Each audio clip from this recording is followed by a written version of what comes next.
is up, my friends? Happy Tuesday. You are listening to another episode of Perfection Unfolding with me, Cara G.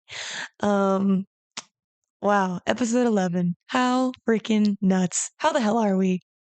I know you guys love it when I ask you that every week because hopefully it makes you stop and think, how am I actually? I think about that often. When people ask me randomly on the street, how are you? I kind of pause for about a split second, then I go, actually, I'm good. And then they're like, yeah, me too. And I'm like, sometimes I'll hit them with the, do you mean it? And then they kind of like, when people are like saying hi to you just to be polite and like, they're like, how are you? And they keep walking. I'm like, just say hi. And I'll just say hi back. Hi. That's it. Don't ask me a question if you don't mean it, you silly little goose. Okay. Anyway, oh my gosh, today we have a show for you. I am starting past my bedtime tonight because I took a nap after work because of how tired I was, and then I procrastinated a little bit. I made a little bit of a dinner. The hours just soared by me. I thought because I worked on this week's episode a little bit last week that I would have had plenty of time, and alas, there is still plenty of time. I'm just happen to be working past my bedtime, and it's okay. It is okay because guess what? I told you I was going to show up, so here I motherfucking am. Hallelujah. That being said, some life updates. Oh my gosh, I know you guys missed me. Let me just tell you some more about my life, shall we? Um, First of all, thank you so much for the feedback on the show. Um, I have had several friends and even new internet friends reach out to me and tell me that they've listened to the show and that they like what I have to say and that like some of the things I've said have helped them. And honestly, like that's my only goal. And I feel like I can quit now. I've already met my goals. I'm done. Great. Um, on all seriousness though, this is pretty dope. I I don't know. I'm sharing all this on the internet for just because I can, and also with the hopes that it does help somebody, that it does reach my story, like my story reaches somewhere into the universe and like latches on to someone's brain, and they're like, and that it just helps somebody in some way, shape, or form. Um, and so far, like it sounds like that's working. My God. I'm obsessed. Um, that's definitely going to be my gratitude section here in a little bit. But for now, some life updates. So I told you that I was going to go on an artist date last weekend to Luna Luna, the Forgotten Fantasy, a spectacular showcase of the world's first art amusement park. And I went on Saturday, and it was so fun, so cool, so quirky, so it was just wonderful. I went, obviously, I told you I went by myself. That's the rule of the artist date. You go by yourself, nobody else, just you. Some things I wrote about it, I said it was amazing. I loved my artist date. It was so cool how artists just make things out of thin air. Like that was something that just kept blowing my mind. I'm like, these people, there's carousels and there's a Ferris wheel and there's like all these art sculptures and things like that. And all of this just creativity balled up into this thing, this big thing, right? All these artists, um, featured artists were Jean Michel. I do not know how to say his last name. Basquiat. Basquiat. I'm not French, bro. Okay. Basquiat. Oh, oui, oui.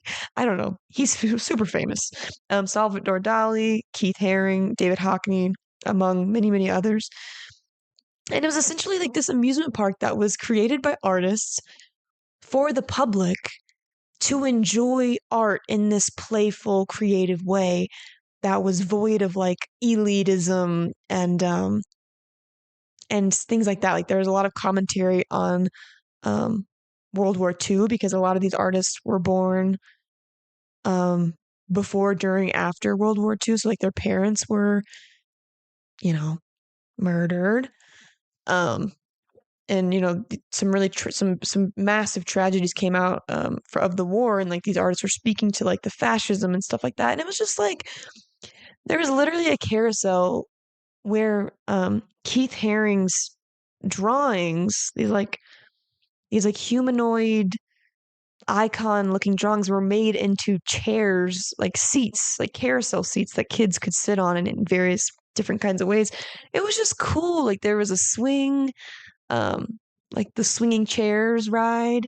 And I caught myself tearing up. Like there are all these two photo walls where this one woman, Sonia, I can't remember her last name, she basically documented the whole process of like this amusement park being created from start to finish, like from the beginning where they were literally writing letters and reaching out to artists to be a part of it, to where they're flying out to LA and New York and they're meeting with the artists, and then the artists are building their works in warehouses and painting, and then it's opening day and there's pictures of opening day and all the kids running around with like these little butterfly toys that they're handing out, and there's all these like um performers and like flamingo costumes, and there's all this cool shit happening, and this amusement park was only open for 3 months or 2 months in the summer of 87. So I think it was June 5th through August 31st of 1987. So it was a very short period of time, very short-lived, like flash moment in time of this magical thing happening, and it was put up in Germany, in Hamburg. I don't know how to pronounce it. And I was looking at all these photos. Coming from a photojournalist perspective, it like documenting history is just so dope to me. Like it's so important. And then B, just like seeing the joy in people's eyes, and all the happiness that all this artwork brought to just the public to enjoy, There was even like there was kitschy things, like there was it was originally written in German, but there was this like theater where um it was a fart symphony. It's so silly. It was so silly, and you probably couldn't get away with that today, but like in the 80s, anything goes, right? And it was a fart symphony, and it was like it went, but the whole thing was set up like on a real stage with like velvet curtains, and there was a oh my God, a maestro, what the heck, a conductor, conducting the fart symphonies, and then the fart, um, players or whatever you want to call them, musicians. They came out and they were like in their tuxes with their penguin suit tailed tuxes, and um, there's like video from that time of the audience laughing, and it was cool to just walk around and just read about all these artists that I'm not super familiar with. Like I'm not super familiar with um, artists who paint and who make sculptures and stuff. I'm more familiar with choreographers and the history of dance. So it was cool to immerse myself in this whole world, and I was kind of sad because back in the 80s, people were actually riding these rides. It was a real life working amusement park. And you can look it up. It was on the internet, Luna Luna Forgotten Fantasy. But I just wandered around because that's what my inner child loves to do. I just wandered around and I looked at stuff and I read every single thing that I wanted to read without the pressure of somebody following me around or somebody looking over my shoulder. I just gazed and took videos and photos, and it was lovely. Um, and also something I wrote in my notes, I put, um, I love that there has always been people in the world speaking the same ideas in every time period. Whether or not their ideas are in vogue or not has been the only difference. Like Keith Haring, for instance, he was speaking on accessible art back in the 80s. Like, and honestly, like seeing videos of him, there was this documentary that was made. Seeing videos of him, you could pluck him from the 80s and put him into today. He could dress the same, have the same glasses, the same hairdo, and he would fit right in. Like, I feel like people like that just never go out of style, and like they've always been around. It's just that their ideas haven't been mainstream, until now, right? Like he was some radical artist back in the day, and now it's like people are like, yeah, duh. You know what I mean? It just cracks me up, and like, I don't know. It was dope. I really liked that. Highly recommend. And also a plus of the day. Um, there was a lovely bodyguard out front. He saw me taking videos of myself because I was trying to make like get some footage for making a reel or something. And he was like, do you want to take a picture of you? I saw you taking videos of yourself. He's like, I can help you out. I was like, that's okay. He's like, are you sure? I was like, come on. And so I think his name was Walter or Walton or something.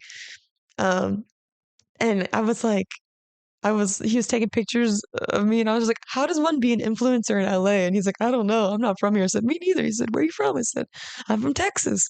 And it was this just really happy exchange. And then he was like, do you want to take more pictures? He was like, I'm so bored. Please give me something to do. And I was like, you know what? Let's do a video. So I got him to like make this little 6 second video. I'm probably going to post it on my story at some point in the next couple days, but he was so sweet. Like that was the highlight of my day, just interacting with him. And then also Will Smith was in the building. Like as I was about to leave, I kind of walk forward out of this movie theater section where they were showing the documentary. And lo and behold, there's Will Smith just standing there talking to some people. And I just thought, well, that's pretty neat.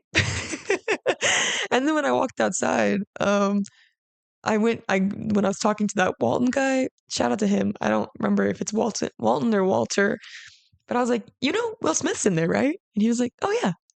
And I said, that's pretty neat. And he was like, yeah, pretty neat. So that was fun. So my Luna Luna Forgotten Fantasy experience was delightful. I think I spent a total of 2.5 hours in there. There's two different sections. I don't want to give too much away because if you're gonna go, you know, I don't want to ruin it for you. Like if you know me, I do not like when people ruin movies or ruin experiences. Like I want to go into everything blind so that I can have no expectation and be pleasantly surprised. And that's exactly what I did with this. And I was pleasantly surprised. Like another big thing about this is that it has this German slash Austrian connection. And I don't know why, but I've always had an affinity for German movies, German culture, German events, like Austrian. I don't even know anything about Austria, but I just feel called there because all of my favorite movies growing up were filmed there, like Chitty Chitty Bang Bang and The Sound of Music. And also, if that'll give you insight as to who I am and why I am the way I am.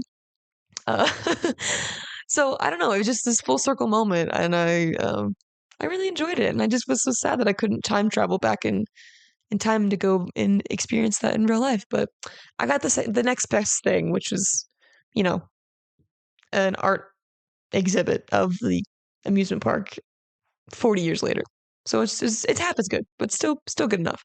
So the other thing I did on my art estate that I talked about was I went and got my aura photo taken, and holy shit, like I'm looking at it right now, and uh, it's not what I expected, but I also didn't expect anything. Like I've always wanted to get my aura portrait taken, and I went to a place called Origami. Shout out Origami. Hashtag not sponsored. I think it was in Chinatown in LA, and I've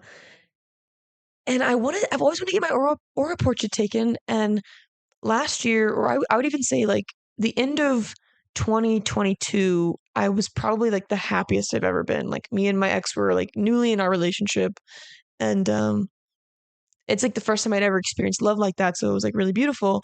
And I was like, damn, like this would be like a dope time to get my aura portrait taken. And I just never did. And then, 2023 happens and all the stuff I've gone through happens and blah, blah, blah. And so I was curious to see if like my grief would affect my aura portrait in any way.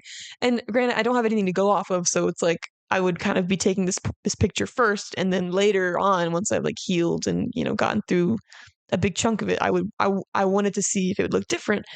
But what happened is that I got my portrait taken, and it was very quick. I mean, you just put your hands on this metal thing, and essentially, you know, this machine maps the energy fields, of your body, and then it's printed onto, and then it's given a color.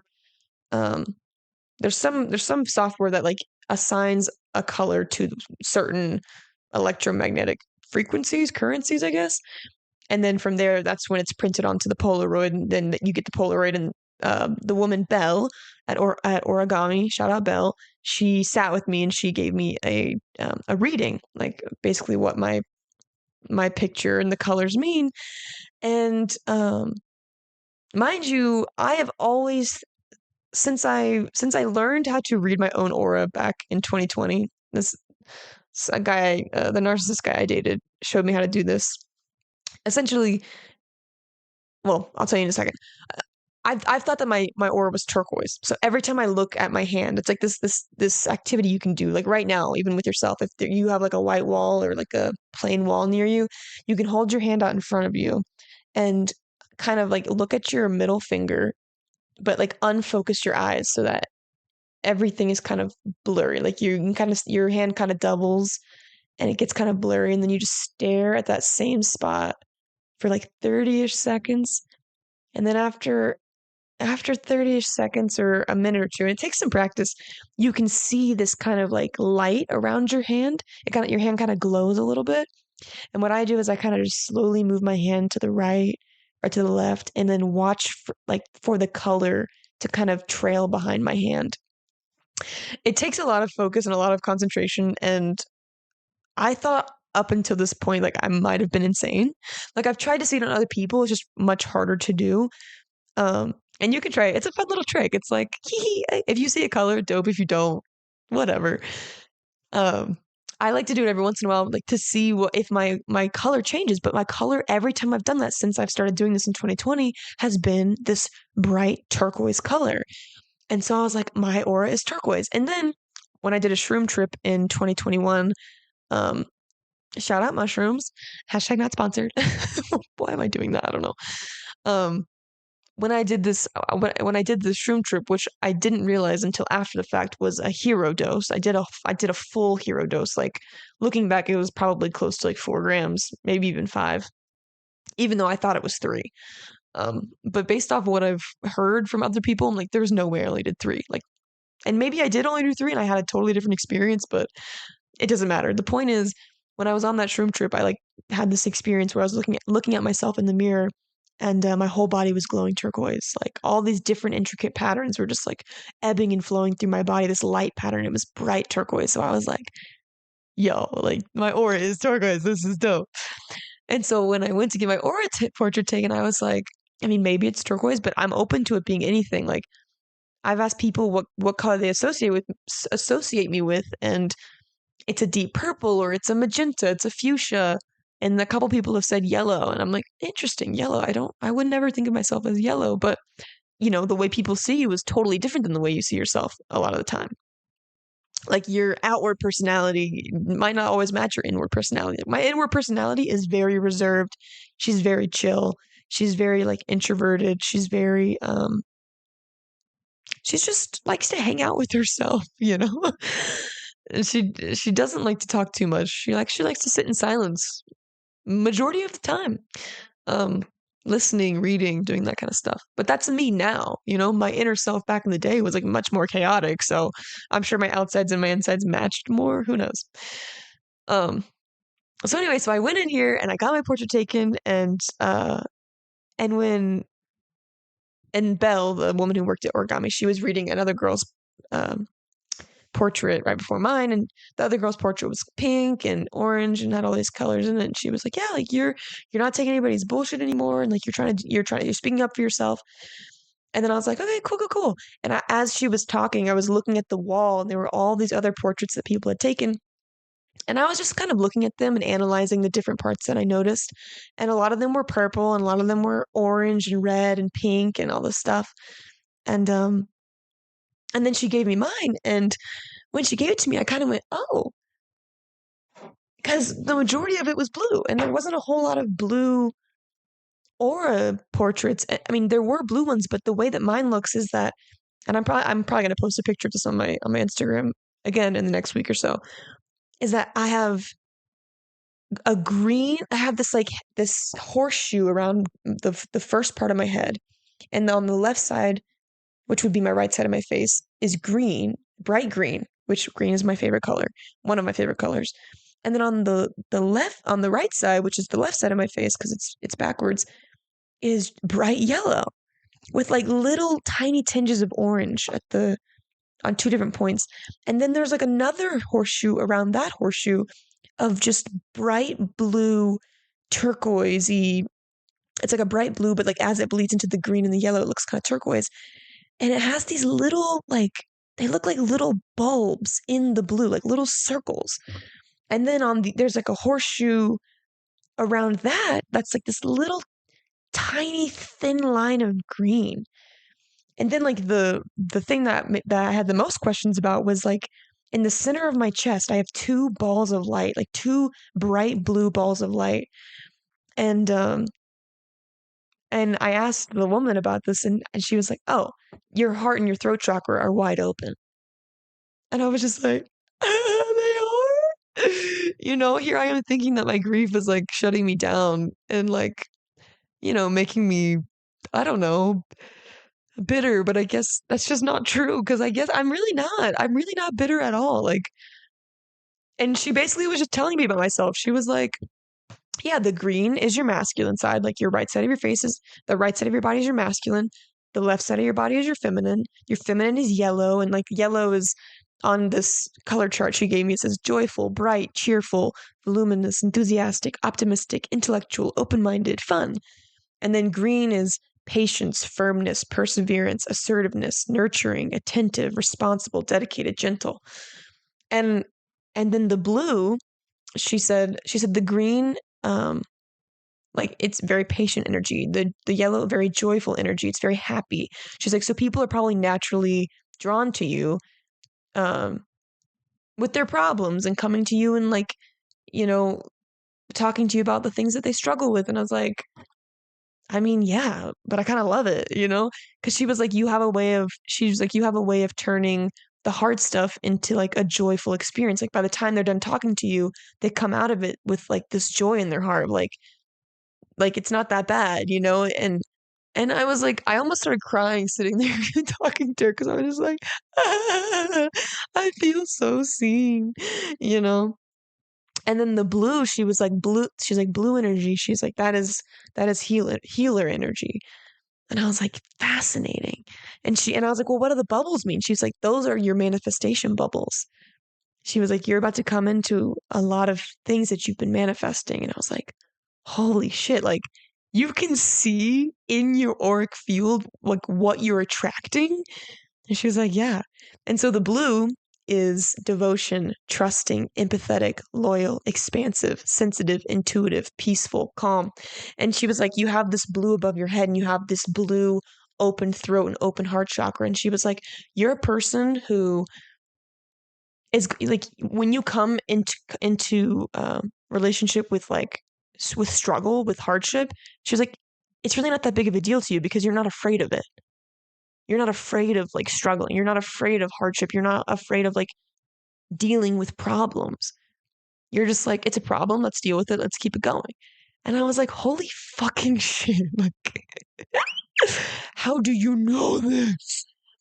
Um, and it's taken me a lot of effort and a lot of work to get there, but it's like the fact that I'm there, the fact that it's seen in my auric field, like it's undeniable. Like becoming undeniable has been like another mantra that I've been kind of low key implementing because when I say it out loud, it feels kind of um self-indulgent and kind of like a little bit cocky, but like the reality is like the more consistent I become, like I am and I will be undeniable. Like there is no getting around that, and that is my goal. I want to be undeniable.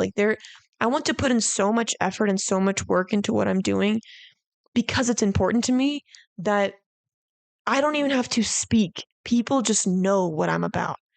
Like that is my ultimate goal. Like so that whatever I say, it just you already know. You already know based off my actions. You already know it. My words just double down. It just fortifies what I'm already doing. And so I was just like, damn. And then she told me she was like the green, that little the little sliver of green on like the outer edge of the blue. She said that's what you are currently bringing into your reality. Like that's what you're focusing on. And I was like, bruh, like if green is my masculine side, like that is so true. Like right now I am doubling down on my patience, my firmness, my perseverance, my assertiveness, my nurturing, my attention, my attentiveness, my responsibility, my dedication.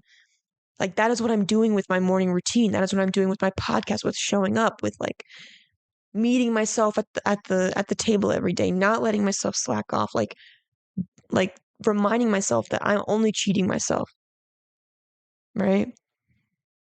Oh, I just feel like this is totally not, I didn't have any expectations, but in the back of my mind, I've always resonated with like a purple, or I've always resonated with, like these deeper colors, but I'm a motherfucking Skittle, bro. Green, yellow, blue, turquoise, like it's just so watery and it makes so much sense. Like, again, everything is everything. Like, it aligns with my Cancer rising, my water energy. Like, I have a lot of Scorpio in my chart. I have a lot of just nurturing, empathetic energy coursing through my veins. And the fact that it's just seen and felt before I even open my mouth, that makes me so happy. I'm gonna cry. Oh my God. And I just look at this picture with so much awe, and I just look at it, I'm just like, oh my God, like your little open heart center, your little open throat chakra, like, I'm so proud of you, girl. Oh, she's such a cutie girl. Oh. So those are my life updates. Oh, and the last one is that I am 10 days straight on my morning routine, waking up at 6 o'clock, if not earlier, like just because my body wakes up, because I'm going to bed at 10 o'clock, which I'm going to bed later tonight. So tomorrow's going to be rough, but I'm still going to show up. And if I have to take a nap after work, that's fine, because everything I already needed to do is already going to be done. Like, I'm 10 days straight, waking up at 6, writing in my journal, 3 pages, my morning pages, 20 minutes of sweat. And so I've been actually weight training. I've been weight training again in my room. So, and it's not chaotic. Like, I finally built out like a schedule. I'm going to do a push day. I'm going to do a pull day. I'm going to do a glute day. I'm going to do a hammies and quads day. And I've been researching and I've been building out my own little template, and I'm doing the thing. I'm planning.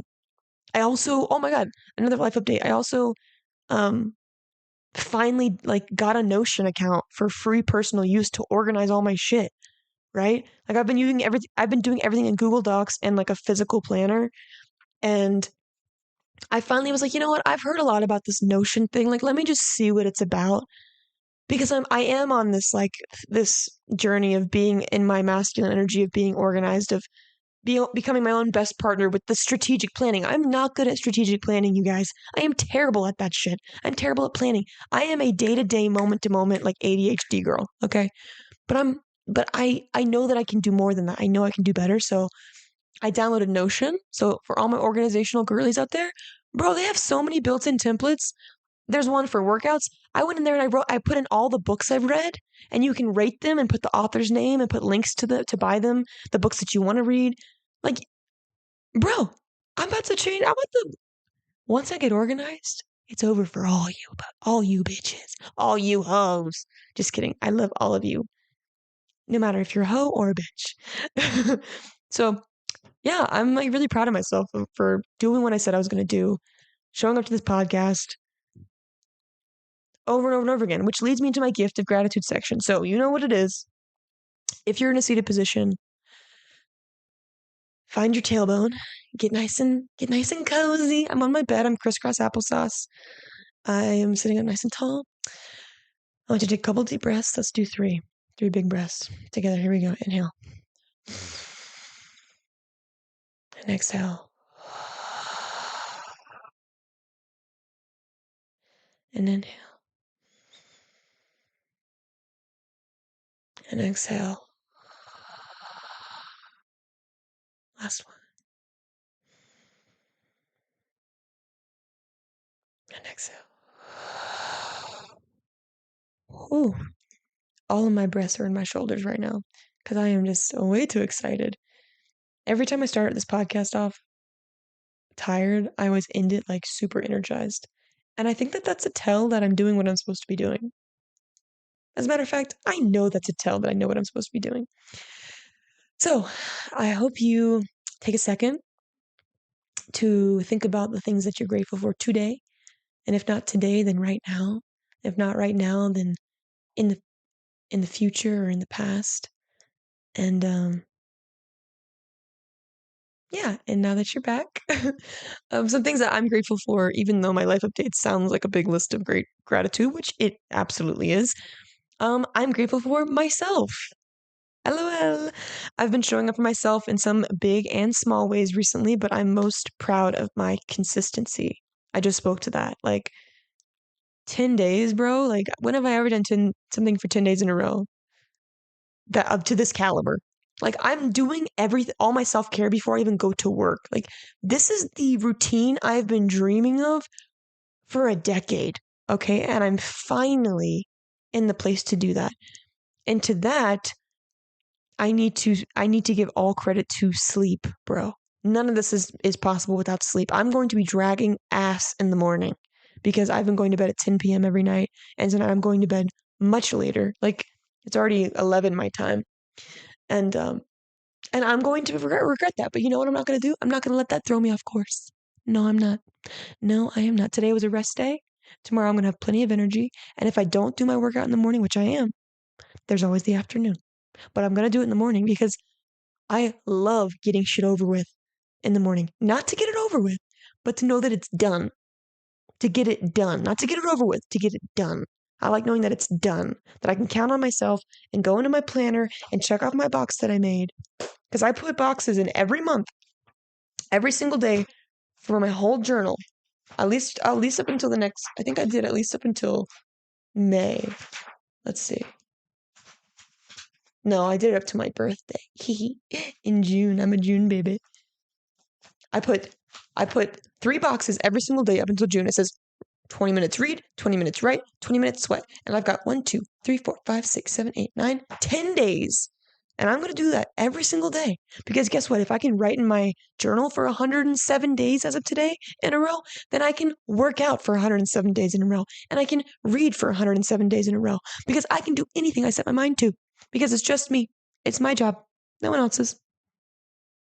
I can, I will, I shall. Thank you very much. So I'm grateful for that. I am also grateful for, like I said before, I'm grateful for feedback on the show.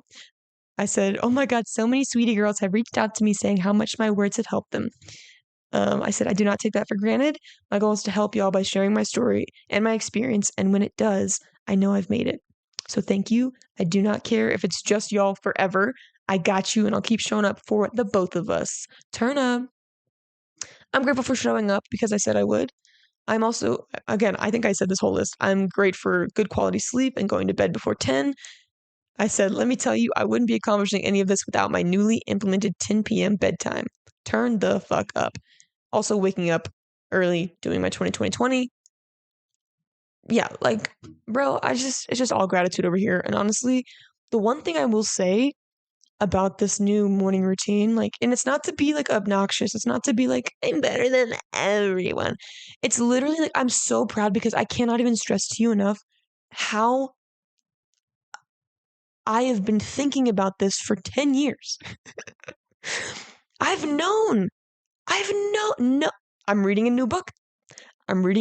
I've known what to do for as long as I can remember, right? Knowledge is quote unquote power. However, I'm reading a new book. I started it today. It's called The 12-Week Year, and it's all about execution. And one of the first things it says, I'm only on page like 15, so I'll get back to you on that. One of the first things it says in there is knowledge is in power. Execution of knowledge is power. And that's what I'm trying to do in this phase of my life, which also, it's no coincidence that for my astrology girlies, Pluto is moved into Aquarius and not Capricorn, right? Pluto is like the planet of like destruction and like reconstruction and like, you know, removing facade. Anyway, the planet of struggle basically, or showing you what you need to work on. And Pluto has been in my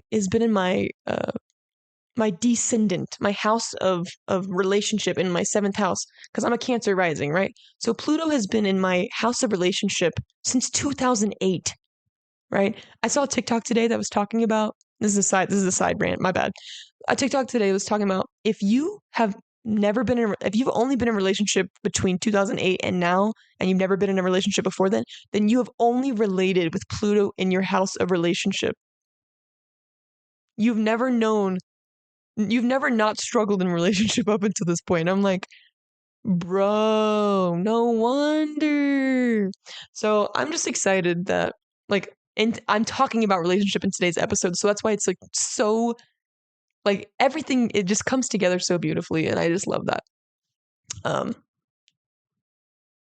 I forgot what I was talking about. Jesus, too many rants. I apologize. But the main point was, I'm reading this new book and it's all about execution. So that's what I'm trying to do. I'm trying to execute on the things that I've known forever. And I feel like I finally have the energy, the focus, the time to do that, to do exactly that. And so I'd be doing myself a disservice if I did not take advantage of this auspicious time in my life. Like, am I making the money of my dreams right now? No, I'm not. Am I living in the place of my dreams right now? No, I'm not. But guess what I do have? I have respect and I have time, especially in my work, which are like, I have like 3 things that I need in my work. I need respect, time, and money. And as long as I have 2 of those 3, I'm usually pretty good. All 3 is ideal, let's be honest. And all 3 is the goal. But for right now, I have time and I have respect. And the money is paying my bills, so I'm a happy camper. And that brings me into, speaking of relationships and Pluto and Capricorn and Aquarius and all the astrology things. And today I want to talk about how to repair in relationship and why it's important. And I want to talk about this because recently I got in a tiff with one of my coworkers. I'm going to talk about that in a little bit. But I want to talk about this because, and I'll get into my personal thoughts. But the main point is that, like, the whole reason we're here, I think, is to relate, right? We're here to relate to ourselves. We're here to relate to our friends. We're here to relate to our family. We're here to relate to our romantic partners. We're here to relate to every person we interact with, like, just so we can experience the full spectrum of human emotion, right? It's really hard to experience the full spectrum of human emotion just by yourself. It's not impossible, but I just don't think it's as juicy or as, like, fulfilling when it's just you, right? Like, when you're around people, when you're relating, everything is amplified. Love is amplified. Joy is amplified. Happiness is amplified. Peace is amplified. And in the same, you flip the coin, the same thing is done, with grief. Grief is amplified. Sadness is amplified. But like, that's like kind of the point, to all of this. I keep saying everything is the point, but like, everything is everything if you really think about it. And so I want to talk about not only how important relationships are, but how important repairing relationships is, and how that is like the tool. Like, learning how to repair in relationship is like the only tool you need to have healthy, happy relationships. It's how you build intimacy. It's how you build trust.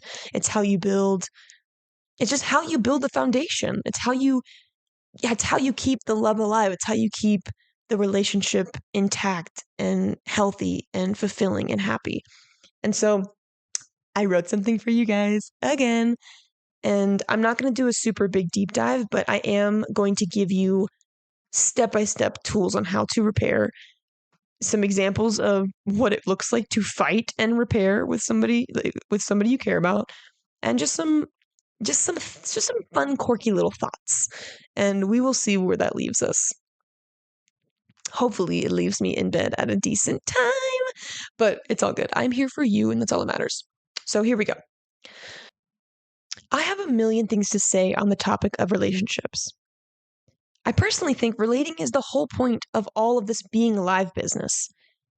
I think being in relationship with self, friends, family, lovers, nature, heartbreak, grief, love, joy, animals, you name it, is the whole point. I think relating to all that is the point. Like, that's it. Now, that might sound a little woo-woo, or that might sound like a simplified version of an intuitive truth you've always secretly felt. Either way, it's my truth, or at least a truth I choose to believe. I believe we are all love personified.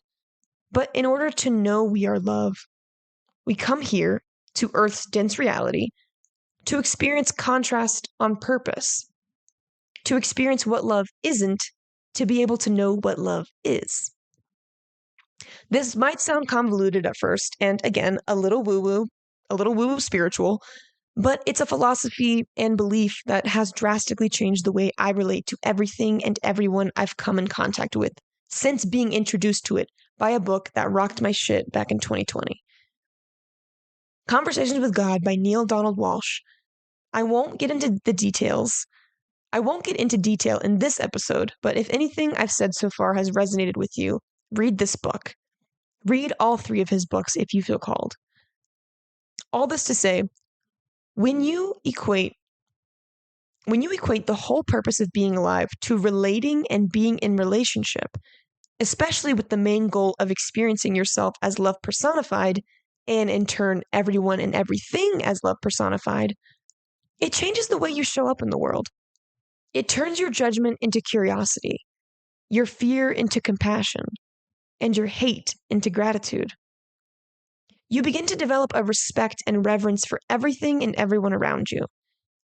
And when this happens, it becomes increasingly difficult to be quick to anger and throw relationships away at the first sight of hardship, disagreement, misunderstanding, or even the fear of getting hurt. I think our current self-help culture, though it has done wonders in many ways, has failed us by serving us self-obsessed, faux, quote-unquote, mental health by only focusing on ourselves, serving ourselves, and cutting off any person who questions us, annoys us, or disturbs our peace. Now, I'm not saying that we should stay and work through shitty relationships with people devoted to their shitty behavior. What I am saying is that we need people, and people need us. And that is the point. If we were meant to do this whole life thing alone, then it would have just been us on the world, hanging out, all alone. If we were meant to do this whole thing alone, then it wouldn't feel so good to be around the people we love. Love in general wouldn't feel so good, but it does.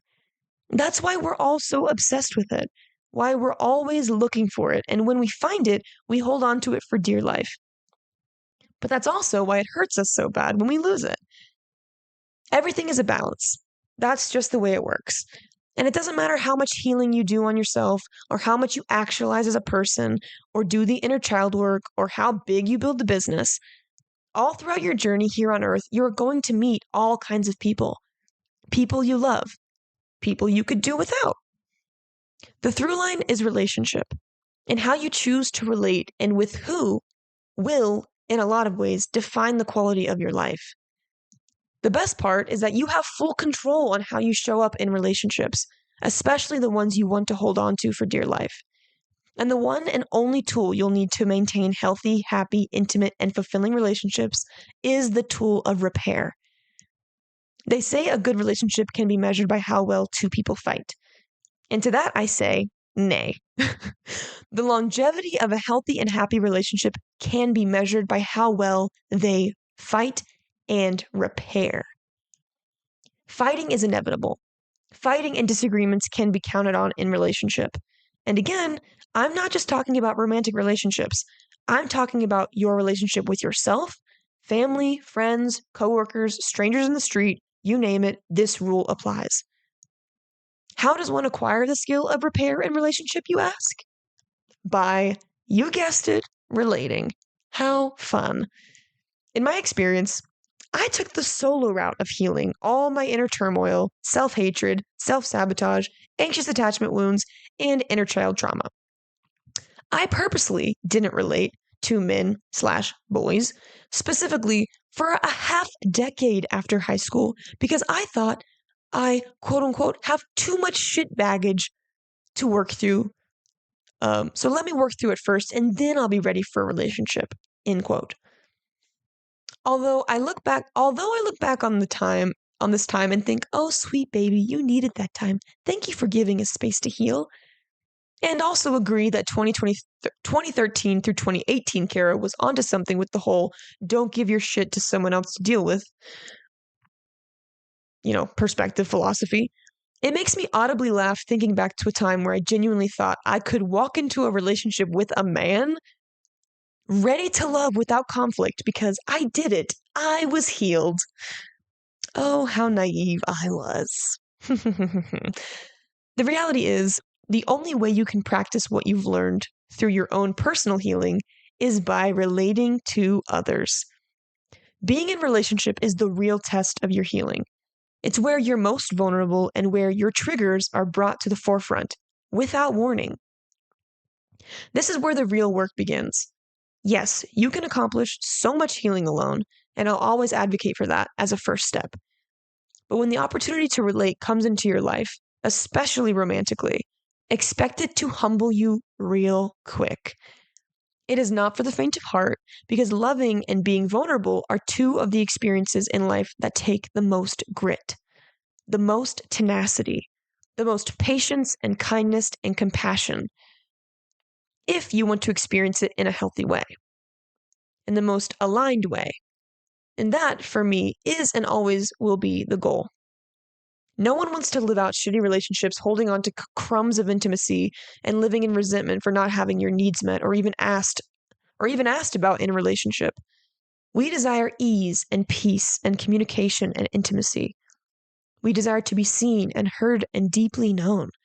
This is where the tool of repair comes in to save us from ourselves, from our egos and our conditioning and our unhelpful self-sabotaging patterns that keep us stuck in cycles of resentful, hurtful relationships that keep us reading new books with the same plot of our last failed romantic endeavor. So that's what I wrote. I'm sure that there's probably a part 2 in there somewhere, but I want to just end there on personal thoughts and get into an example of a fight and repair situation that I found myself in last week that I was going to talk about last week, but again, there was so much going on with the inner child stuff. I just had to throw that up so I could throw this up. So let me set the scene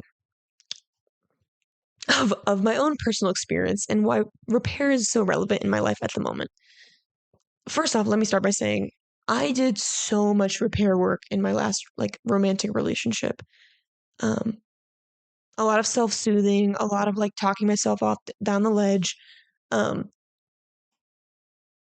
this is an example of how it's like a true example of a miscommunication with a friend slash coworker where I had to actively I knew I took 100% responsibility for my part after a couple of days of being a victim. And then we came together, we had a conversation and we repaired and now we're Gucci. And this is I think this is a perfect example too, because we're just coworkers, you know what I mean? We're just friends. It's not it wasn't this big massive deal, but I think it's a great example because it's so low stakes that it's easier to practice, right?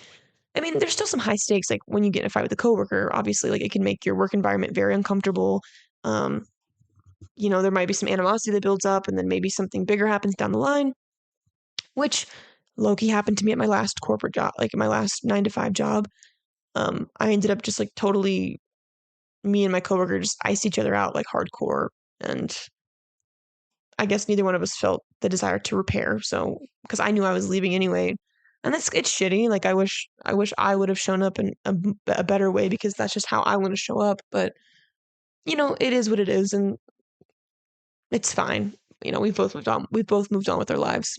But in this situation, I work here. I just got here. You can't just start a new endeavor with a freaking, I don't know, nemesis or whatever, which people you care about and love turn into nemesis so easily without repair. You have one misunderstanding and the next thing you know, you don't talk to somebody for years. It's bizarre. Unless that friendship is just not meant to be anymore, in which case that's fine. But if it's a friendship that you still want around, then you have to do the work to repair. And so that's what this example is. It's an easy example to digest and to comprehend because it happens so often. Whereas I think a tiff with a parent or a sibling or a romantic partner might be a little bit deeper. There's a lot more wounds there. You've known them much longer. It might be harder to practice. just because of the heaviness and stuff like that. So here we go. Let me set the scene. So last week, my coworker and I got into a tiff. Tiff being short for tiffination. He's a coworker who is most similar to me, i.e., we have similar triggers and sensitivities. And note, when this tiff happened, I have been grieving and going through a period of massive heartbreak and transition in my life. So I have been extra sensitive, and I take full ownership of that in looking back on this event with hindsight, with 2020 vision.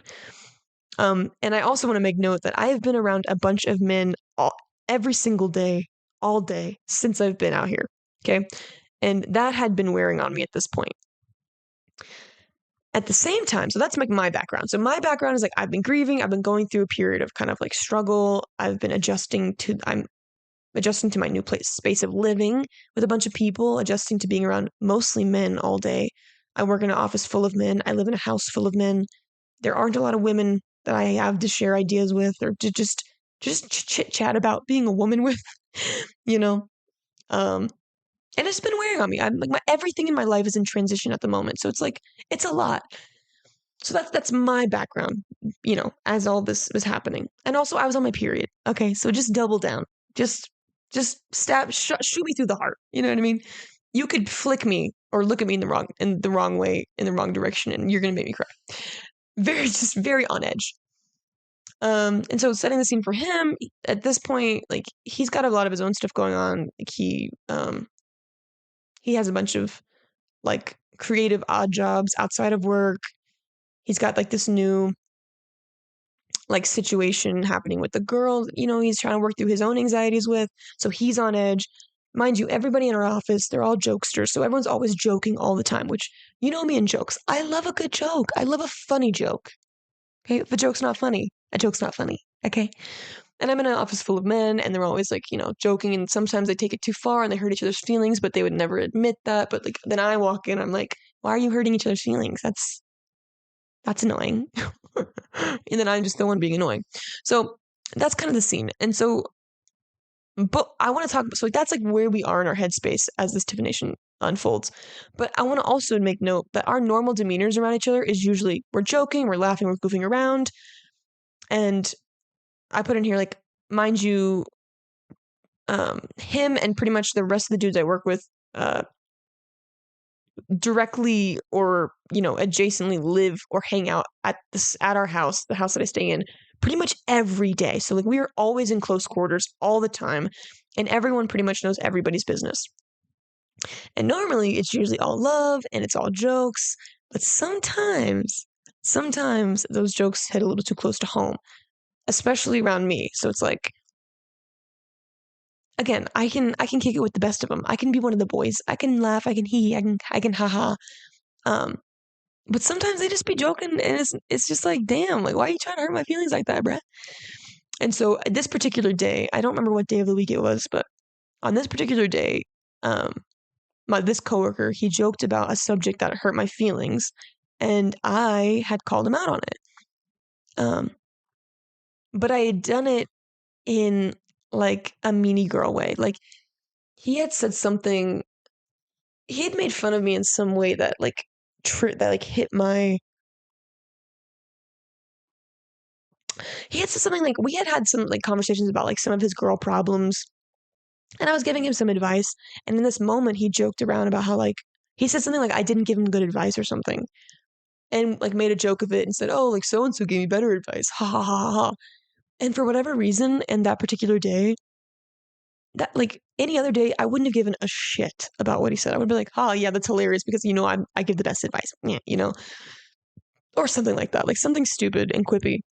But on this particular day, I did not have all of my like my gumption and my wit about me. I just was like so sensitive, I guess. And he said that, and it like immediately triggered my like, oh, you think I'm an idiot wound. You think I'm dumb, and it hurt my feelings. And instead of usually my normal reactions nowadays, because I'm a mature adult, I'm healed, I have all these tools I can access, and at any given moment, whenever I'm feeling triggered, normally I would have just like, if in this triggered state, I would have like eaten it. If I was feeling super sensitive, I just would like, damn, that hurt. That hurt. I know I didn't mean it, but okay, that's fine. That's fine. But in this particular day, I had it up to here, like my eyeballs, like up to my eyeballs, and like just stress, I guess, and sensitivity. And so I quipped back at him and I made this terrible, vulgar joke making fun of him. Um, I don't know, his relationship with one of his friends. And I don't know, it was just mean. I can't remember exactly what I said, and nor is what I actually said important, but the main takeaway is that I basically quipped back at him and I was just like, like, well, if I don't say blah, blah, blah, then you, and I just said something mean, just as petty, that poked him back at his wound just as bad. And it wasn't cute. It wasn't pretty. I'm not proud. Um, and I yelled at him. And I demeaned him in front of our other coworker. And that was very uncool of me. But again, I want to say my normal because it's my new normal. What I did in this moment of like quipping back at him and being mean and like demeaning him back at him, that is like an old behavior that I used to do when I was a kid. Like, think sibling behavior. Like, me and him have very much so a sibling energy because we have similar traumas, like similar wounds, um, in terms of like self-esteem and stuff. I've worked through a lot of my wounds that have to do with that. Um, and so but I see them in him, you know what I mean? And he recognizes them too, but he's working on his too. So like we are both aware of that. We're both sensitive in similar ways. And so like we have this camaraderie with each other, but it also means that we know how to hit those buttons, right? Like a sibling would. And so like this is like an old behavior pattern that like for whatever reason I let his behavior conjure up in me and bring it to the forefront. Like a way that I would have fought back with my brother or my sister is like how I like fought back with him. And it was like so gross because I was just like, damn, like this still lives in me, bro. Like all this work I've done is for nothing, bro. That's fucked up. And so okay, so like even if that would have happened in my normal, if I was in my normal capacity with my normal wits about me, with my normal healthy, like I've been taking care of myself energy, even if I would have quipped back at him, I probably would have normally instantly apologized. Like, I'm so sorry, I didn't mean that. But for whatever reason, in this instance, I just, I turned my chair around and I was like, I don't want to talk to you. Like, I iced him out, right? Like this old ass behavior that I can feel myself partaking in, but in the moment, I just can't do anything about. I'm just so angry at this point. And so instead of immediately apologizing, like the way the current version of me ideally would have, I immediately fell into an old pattern I used to engage in with my family when I was a kid. I iced him out. And guess what? He followed suit because guess what? He has the same trauma, you know? So it's like, no shit. So he's not going to apologize. I'm not going to apologize. We both stonewalled each other. We turned our backs to each other in the office and then we went about our business. And then we spent the next 3 days ignoring each other. I'm talking, we didn't even acknowledge each other's existence when I didn't even acknowledge his existence when he walked into the room. He didn't acknowledge mine. Like, it was like that level of stonewalling. And mind you, up until this point, we had been chilling. Like, we had been chilling like villain. We had been having some good conversations. Like I'm a very earnest person. So it's like, I don't joke around.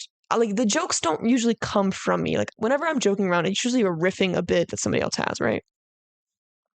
Like, I've just learned that I'm just an incredibly earnest person. Like, if you say something, I believe you. You know, that's. I don't know. Like, I speak my truth. Like, I don't like think of ways to make people feel uncomfortable. Like, I want everyone to be happy and chilling all the time. So, like, if I'm saying something to you, it's usually like earnest and it's usually a compliment. It's usually, or it's if it's something that's painful, then it's usually like a painful truth that I hope helps you in some way. You know, I'm not going out of my way to tell people about their business, but if they ask, So up until this point, we have been chilling. My earnestness kind of brings out the earnestness in the people I'm around, which is beautiful. I love that because it starts conversation and it builds trust and intimacy and friendship and it's beautiful. Like, I'm glad I can bring that to the table, especially in a group of men who are always just like joking around. Um, So yeah, so up until this point, we were like chilling like a villain, like chopping it up, joking around. Um, and the reason why like I was so hurt is because I thought I was making a friend with him and the rest of the boys in the crew. And I was like, that was the truth. I was making friends. But because of this instance, because it hit a wound in me that was so deep and so old, my bruised ego made up a whole story about how rude he was to me and how I wasn't going to engage with someone who was mean to me like that. And I kept thinking to myself how much better I thought I was than him because I would never make someone feel like shit the way he made me feel. Which, plot twist, I'm literally doing the same thing to him. Like I'm literally making him feel like shit for because I yelled at him and I iced him out. Which guess what? He has a wound of being iced out because that makes him feel like I'm literally making him feel like he's dead for like to me, which is fucked up. Like who does that to people? And all of us do it to a certain at a certain point. If it's not icing people out, it's something else.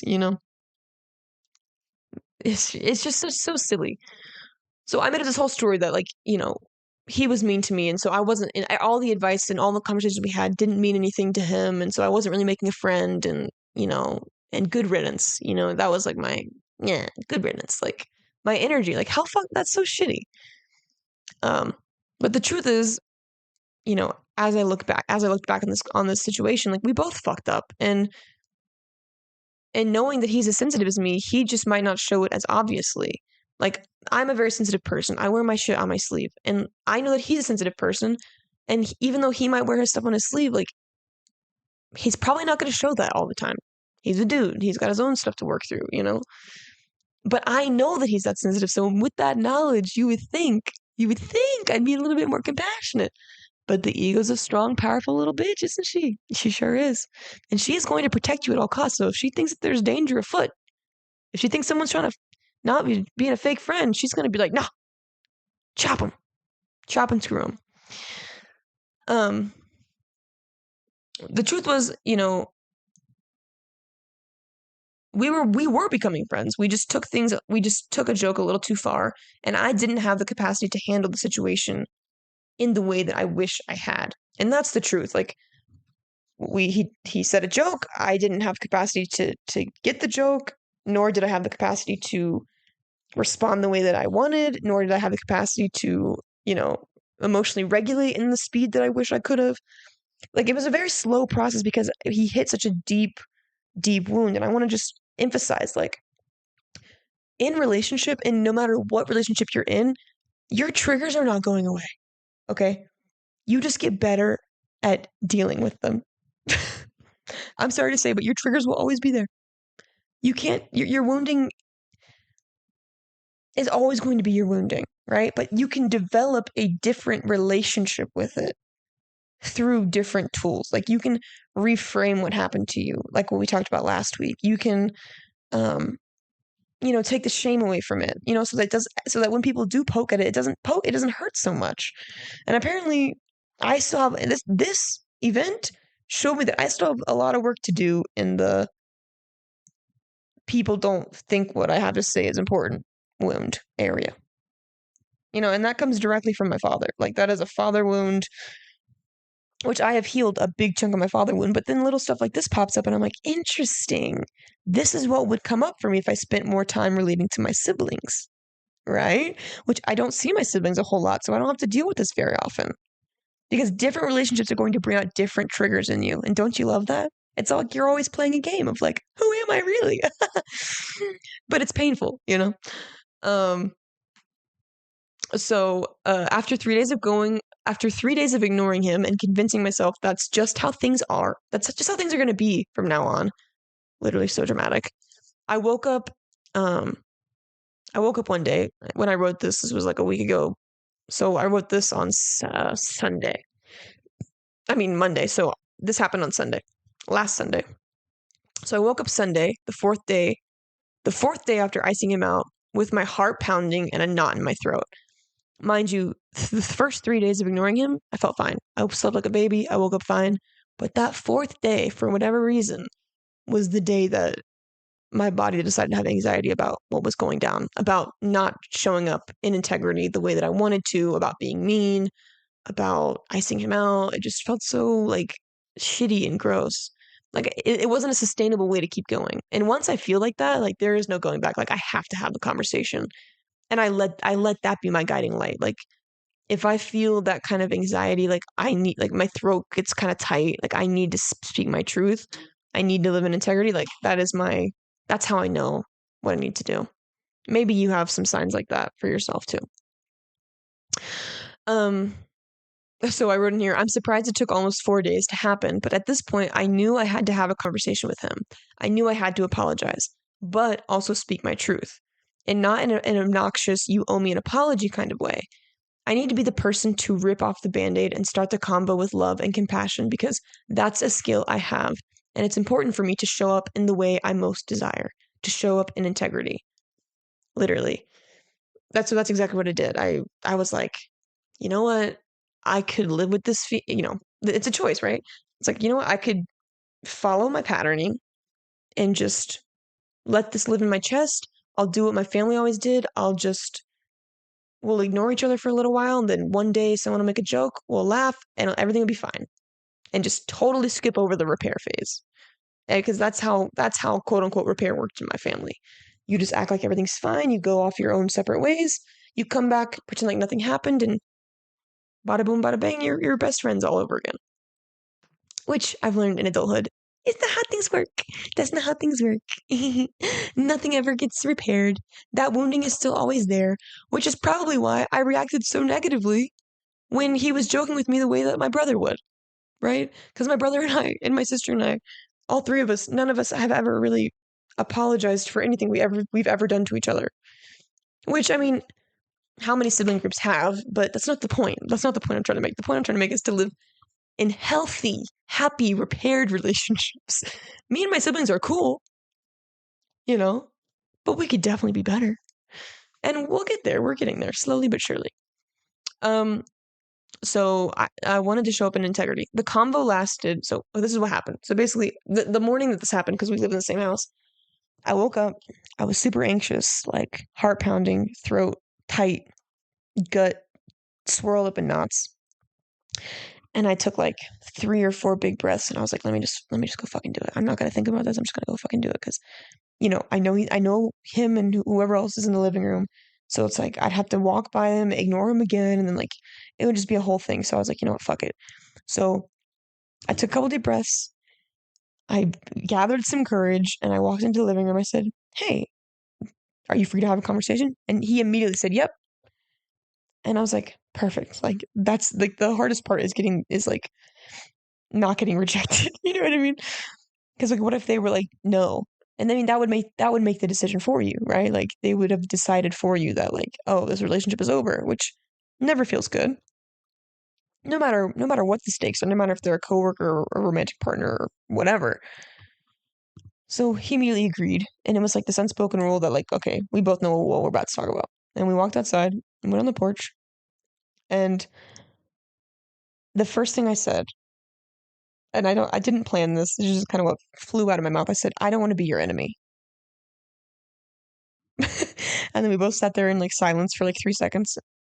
And he was like, I don't want to be your enemy either. And I was like, good. I'm glad we can agree on that. Dope.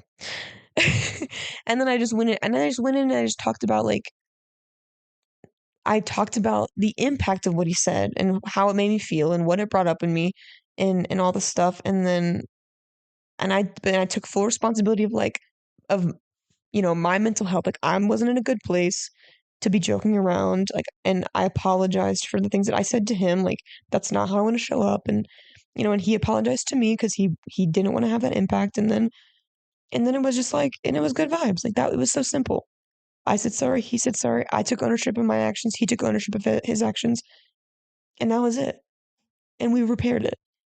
And we literally hugged it out. He was like, you want to hug it out? I was like, yeah, that's fine. And it was just like, so simple. Like the conversation lasted maybe a minute and a half. And it was like 3 days, almost 4 days of icing out each other, being victims, like blaming the other person for like the hurt. It took 30 seconds to repair. And now we're Gucci. No qualms. That was it. Just a misunderstanding. How fascinating is that? Like, that's how powerful repair is. And I wrote in here, I said, the convo lasted a total of maybe 3 minutes. The first thing I said was, I don't want to be your enemy. And the best part was, even though I had all this fear that he was going to double down on his silent treatment, but the silent treatment he was giving me, or maybe he would say something hurtful, he literally just responded by saying, I don't want that either. From there, I told him that I'm sensitive and that I'm not going to dish out hurtful jokes to him, and I hoped he would return the favor. We ended the convo with a truce, a few jokes, and hugged it out as homies. Literally such a small interaction. We could have let turn into weeks, months, and years of bitterness, all because we were too scared to repair. But instead, with a little courage and humor and humility, we're homies again. Mind you, I just met this person. I owe him nothing, and he owes me nothing. But because we live together and we do care about each other, even if only at the level of acquaintance, I would have been living out of integrity. I would have been living out of integrity if I would have let myself convince myself that the black and white thinking of I'm right, he's wrong was the best course of action, which it's not. Repair is important in every relationship you care about following a tiffination, an argument, a fight. They say your relationships can be measured by how well you fight, but what's really being measured is how well you repair. Fighting is inevitable in friendships, romantic relationships, in families, and in every other relationship you can think of. It's promised. But if you can learn how to repair, no matter what the stakes are, with strangers all the way to your life partner, I can promise you, you will live a more fulfilling life, one with integrity and even stronger love than you could have ever imagined. And I stand by that. Like, that is the truth. That is the power of repair. Like, bro, you can do all things to repair that strengthens you. Who strengthens you? Like, it just is what it is. Like, it's just such a simple thing because it's two people coming together, like laying their arm, like literally bearing their hearts, being in vulnerability, being in humility, apologizing and taking full ownership of their shit, and then making a plan for a path forward to be successful in relating as moving onward. And so what I did was I made a 3-step process for you. It's like 3 steps with like little mini steps here and there of how to repair. So this is going to be our deep dive. Our deep dive, which is literally just like to the tune of Delilah, but like different, you know? If you caught that, I caught that last week and I was like, whoa, that makes me laugh. So our deep dive is on how to repair. Get out your notebooks, get out your writing pad, because I'm going to give it to you. I made these steps up. I did not Google them. This is from my own experience. So take that with a grain of salt. But I think, listen, this is what I do to repair my relationships. And it's worked for me every single time when the other person met me in that same energy, right? It only works if both people show up to the table willing to do this work. Like, you can't repair a relationship by yourself. Like, I do apologize, but that's not how it works. However, if you're both willing to stand in vulnerability, humility, and maybe even a little bit of humor, this will work for you every time. So, how to repair. Step 1, check yourself and assess the situation. This is like massive part of this work is, where are you at in the situation? What are you contributing? How are you being helpful? How are you being hurtful? So under this, check yourself and assess the situation, I put take stock of what was actually said. An example of this, did they actually call you stupid for disagreeing with you? So did they actually call you stupid for disagreeing with you on a topic you're passionate about? Or were they simply sharing their opinion in a conversation? I'm very guilty about this one. Me and my last partner had several conversations where either I would be triggered or he would be triggered about politics or religion or, you know, hell, Kanye West. Like, we once got in a tiff about Kanye West. that was mostly my bad. I'm not gonna lie to you, mostly my bad. But like, I was triggered because I thought he was calling me stupid. like, because he wasn't totally agreeing with me, and that was before I could hold space for contrast and for, two opinions at once. And, like before that was an early on in our relationship when I was still practicing relating, which is the hardest freaking part. And it never stops. You're always learning more about yourself when you're in a relationship. And I learned that like I had a hard time holding space for people who disagreed with me because I didn't have a good sense of what I actually believed in. Right. So it's like, isn't that funny how that works out? So that's like step one, step A, 1A, whatever. The next thing I said, what wound was poked, right? And this is like, so as soon as you hear that thing, or as soon as that person does that thing that just like, oh, gut punches you, I want you to sit and I want you to think about, what did they actually poke at you? For instance, for me, a big thing is like, I've had a dumb complex my whole life. So naturally, like when people say, like, when certain things are said to me that, maybe they disagree with me, or maybe like I brought up a point and they like totally dismissed it. Like I have this thing where like, oh, they must think I'm stupid. Oh, like they must think I'm dumb because there's a part of me that like still weirdly believes the thing that I'm stupid, that my teacher told me in like the third grade. They didn't blatantly say I was dumb, but they also didn't say I was smart either. So that's like my own personal wound. So it's like, notice what wound was poked. This is, where do you feel it in your body? Can you pinpoint the last time you felt that feeling? How old were you and what caused you to feel that way? Right? So for me, where do you feel that in your body? Usually in my chest. I usually feel it in my chest, or like instantly in my gut. Like it feels like a gut punch. Can you pinpoint the last time you felt that feeling? Last time I felt that feeling was in the 7th grade when, Mrs. Williamson embarrassed me in front of the whole class for not knowing something or whatever. Like it could just be anything. So I was about 12 years old. How old? So pinpoint the last time you felt that feeling. 7th grade English class. How old were you? And what caused you to feel that way? A teacher, not putting me in AP classes when I wanted to, or getting switched from pre-AP algebra in the 7th grade to regular algebra because I made a 74 on my 6th week report card instead of a 75. That shit just kind of sticks with you. So that's like, step one. Step B, notice what wound was poked. Step 1, step C, get clear on how the comment or action made you feel. So what was the impact the comment or action had on you? Not the intention, but the impact. Like, how did it actually impact you? And then I said, what old wounds did it bring up in you? That you don't, is it that you don't feel good enough, or that you feel stupid, etc.? What old wounds did it bring up in you? So this is, get clear on how the comment or action made you feel. What was the impact the comment or action had on you? And what old wounds did it bring up in you? So the impact is that, when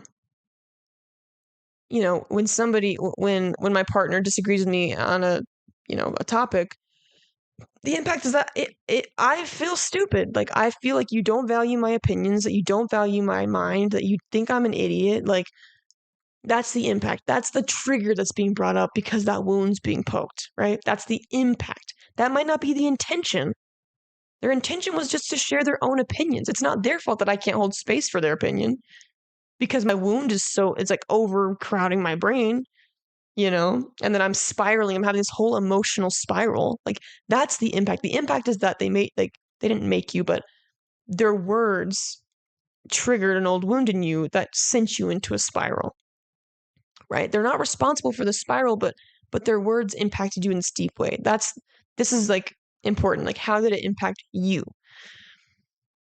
Step 1, step C, anchor yourself in the truth.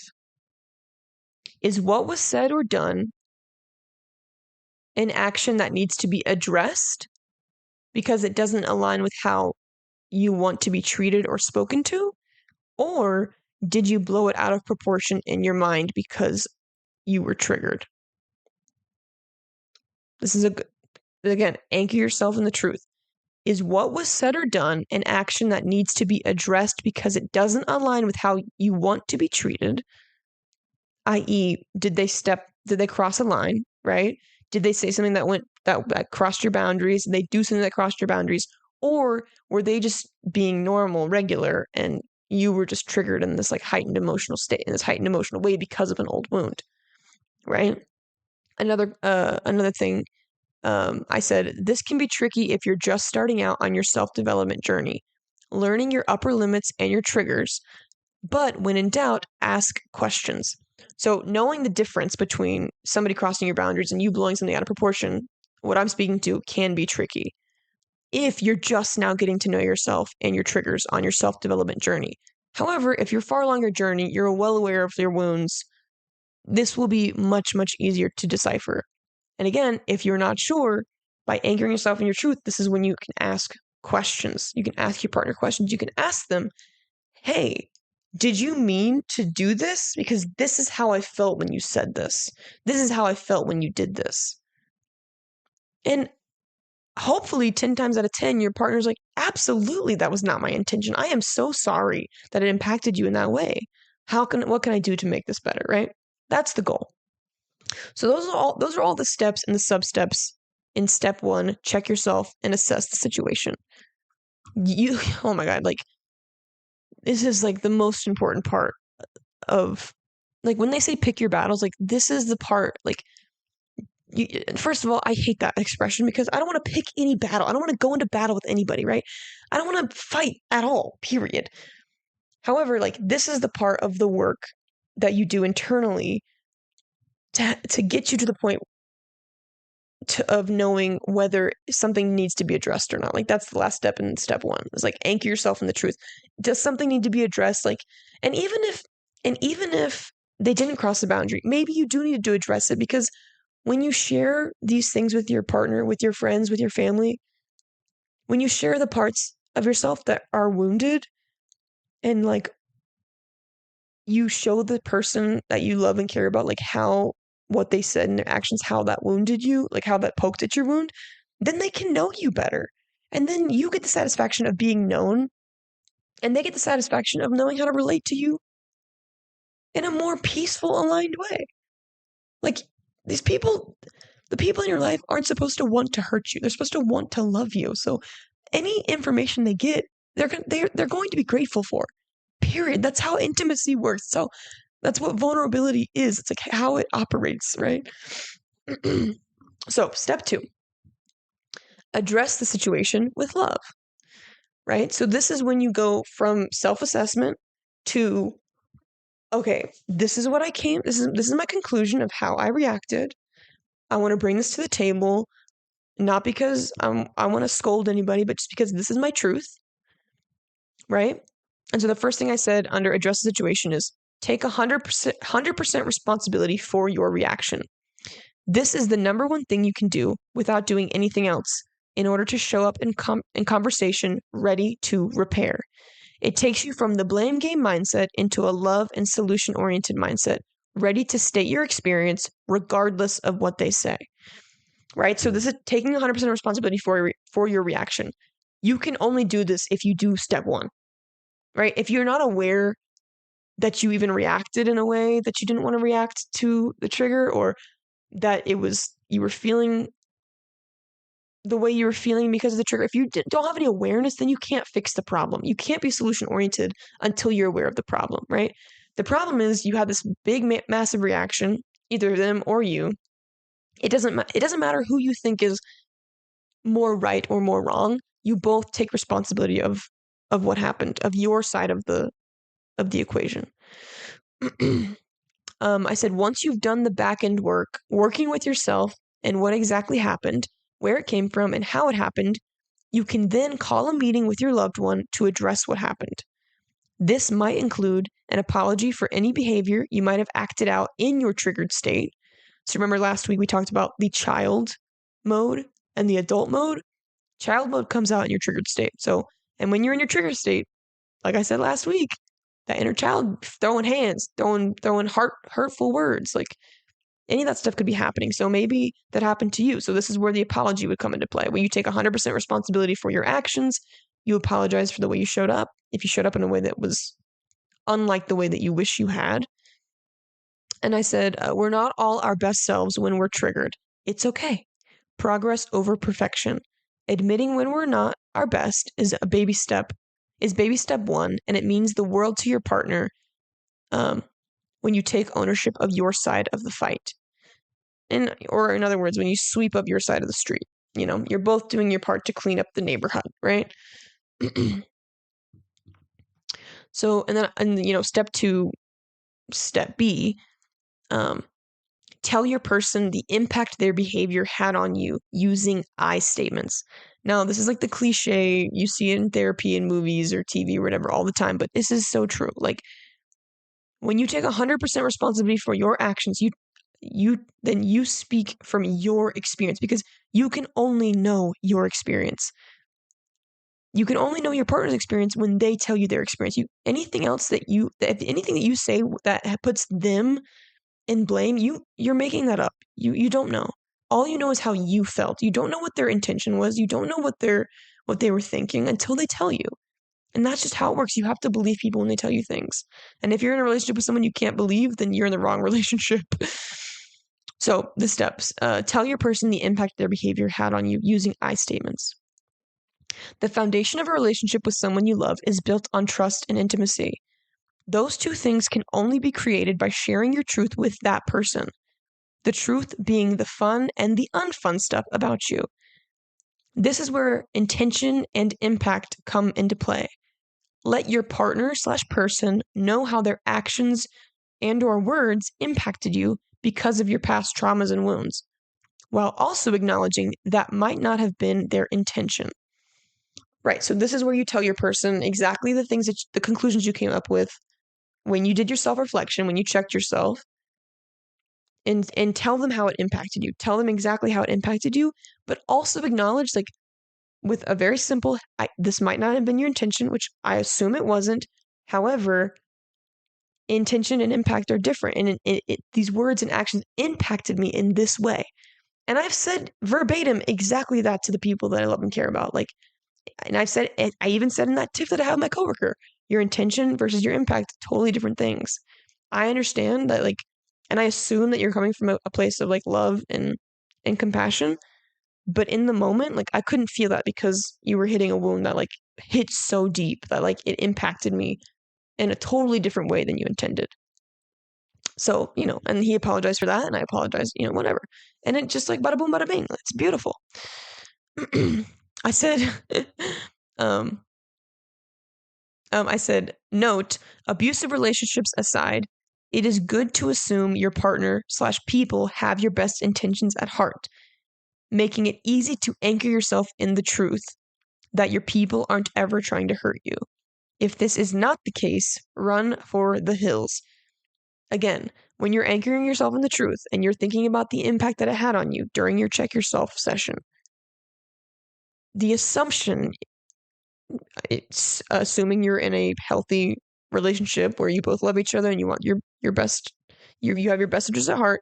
The one thing you assume in that relationship is that they have your best interest at heart. Like, that is the anchor of truth. Like, that is the truth that you anchor yourself in from there.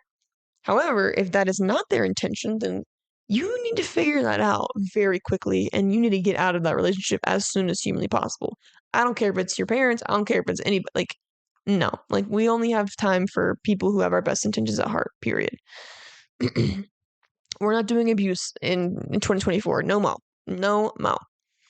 So step C, meet your person in curiosity. Okay? If you have more questions, ask them what their intentions actually were, right? Because you could think that their intention was one thing, right? In your ego brain, right? And their intention was something totally different.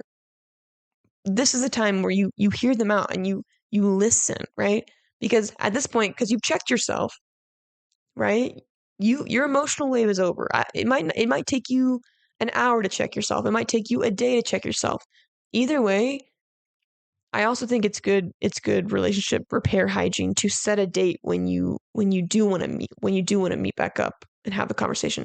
So it's like there's two different kinds of there's probably a million different kinds of fights, but the two that I can think of specifically in romantic relationships are when your partner triggers you and they have no idea that they triggered you and you pretend like everything's fine, and then you go off and you ruminate and you think and you think and you think and you think and you think, and then you blow up at them later, right? The check yourself portion comes when you're doing all the thinking, right? That's the check yourself, right? When sometimes they don't even have any idea that you're battling these demons with them, you're fighting with them in your head, right? They have no idea. And sometimes they don't ever have to know.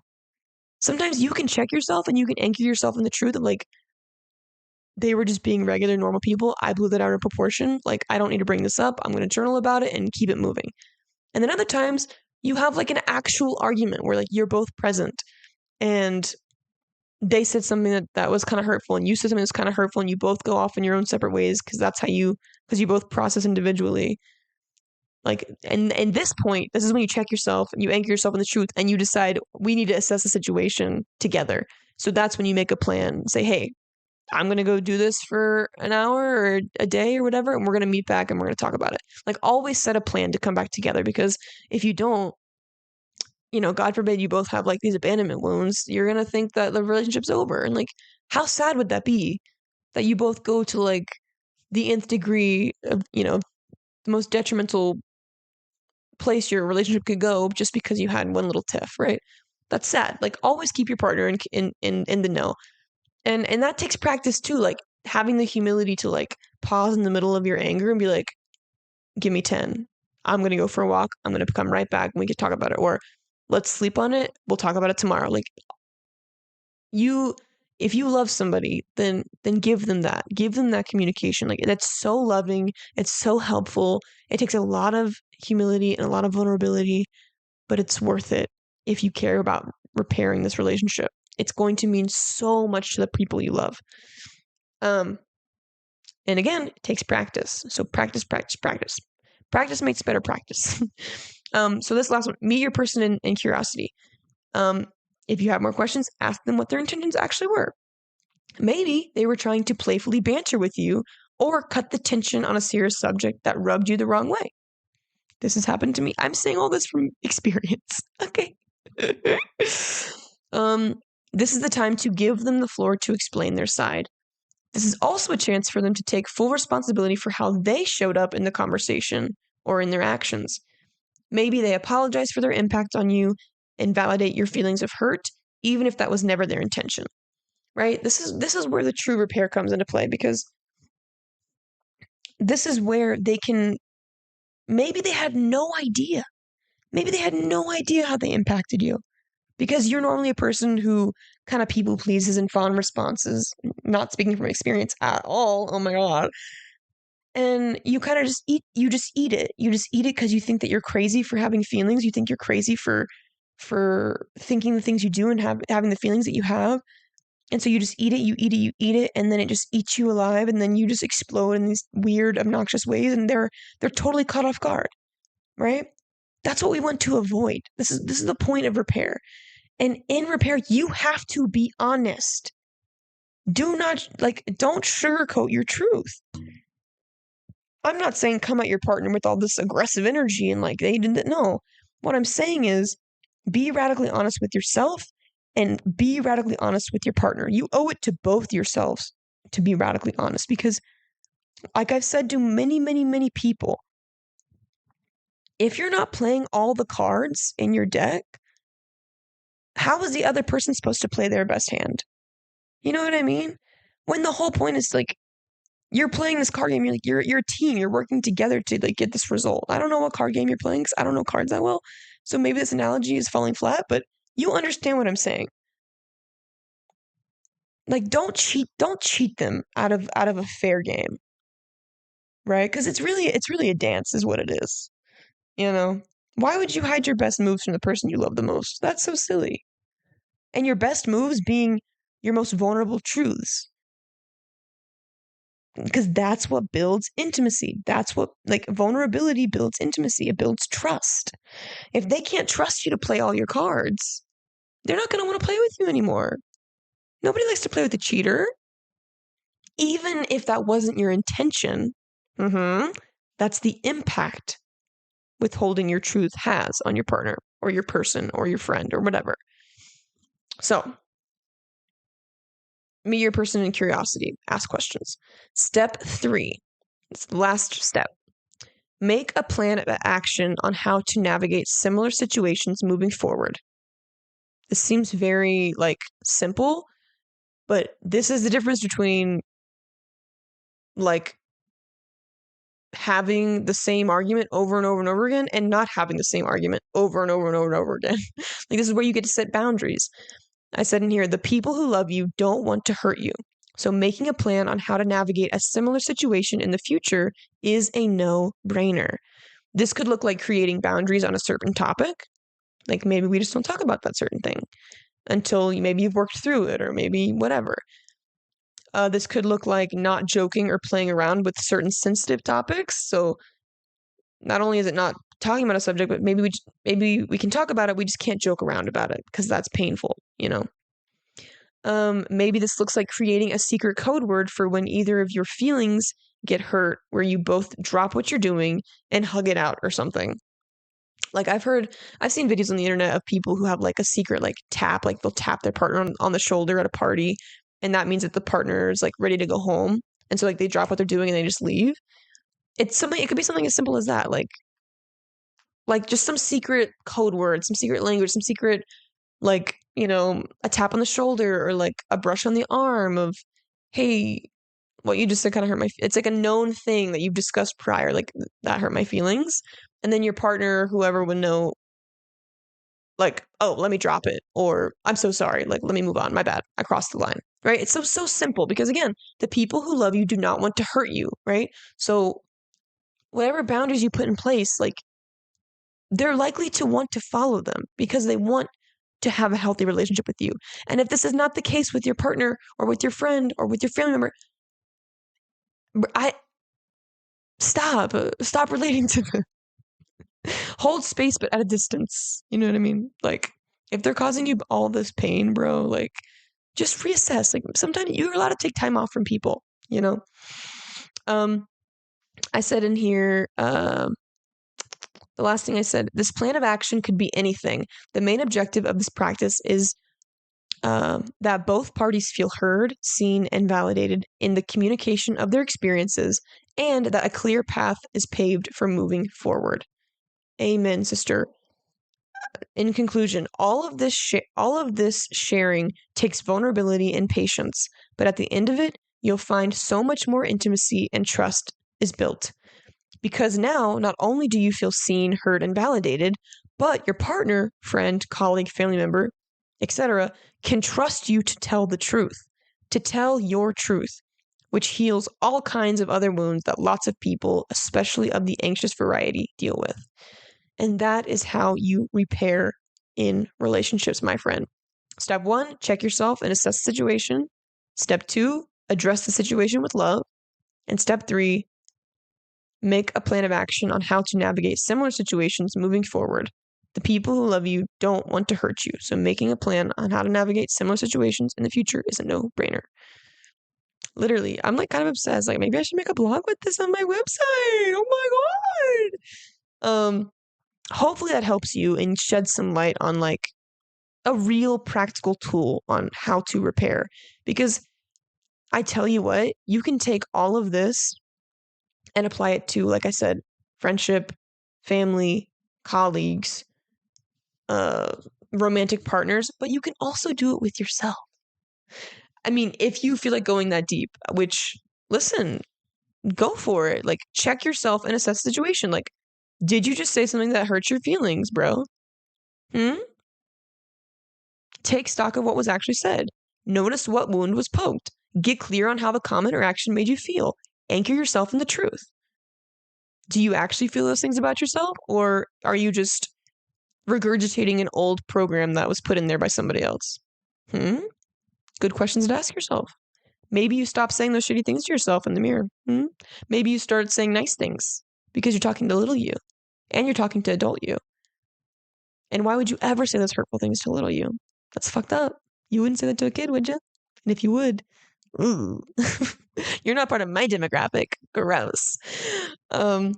Address the situation with love. Apologize to yourself. Say, I'm so sorry that those words impacted you. I'm going to do my best to talk to you better. tell the person the impact their behavior had on you using I statements. I felt really hurt when you said, like, you're just talking to yourself in the mirror. I do this all the time. I don't care if it makes me seem crazy. It fucking works. Sing love songs to yourself to apologize. Like, say affirmations to yourself in the mirror. Like, it's just. And step 3, make a plan of action on how to navigate similar situations moving forward. Tell yourself, make an action plan with yourself. Right? Like, you can apply this how to repair with every kind of relationship. You can even do it with your dog or your cat. Do they speak English? No, but they speak energy. And I know if you apologize for how the words you said to them, if you were being in a cranky mood, they would be like, I forgive you, Mom, thanks. I appreciate you. And so with that, I'm going to leave you with some affirmations. I didn't write a whole bunch, but I wrote enough. Super to the point. And again, I invite you to hear these for yourself as I read them for me. I love sharing the tools that help me. I create loving relationships that fill my cup. I love being love personified and seeing that reflected back to me in every being I meet. I choose to repair in relationships that are important to me. I have the courage to repair relationships that are important to me. I can do hard things. I love you. Thank you. And with that, that is another episode of Perfection Unfolding with me, Cara G. As always, rate this podcast on Spotify, rate and review us on Apple Podcasts. If you found this valuable at all, send this to a friend who you think could use it. Like, send this to your boyfriend, send this to your grandma, send this to your mom, send this to your dad. I mean, Jesus, I should send this to Bob. Shout out Bob. Love you, Bob. Send this to your siblings, send this to, like, your situationship who you keep fighting with because you were not clear on the title of where you want to go. Just kidding. Don't do that. That's probably not gonna end up well. Anyway, I love you guys. Thank you so much. If you want to write into the pod, email me at perfectionunfoldingpod@gmail.com. I would love to answer any questions you have. Send feedback. Follow the Instagram at perfectionunfoldingpod on Insta. You can follow me at Cara G. Campbell on Instagram, or follow the podcast on YouTube at Perfection Unfolding with Cara G. That's all for this week. I will talk to you again on Tuesday. Okay, bye.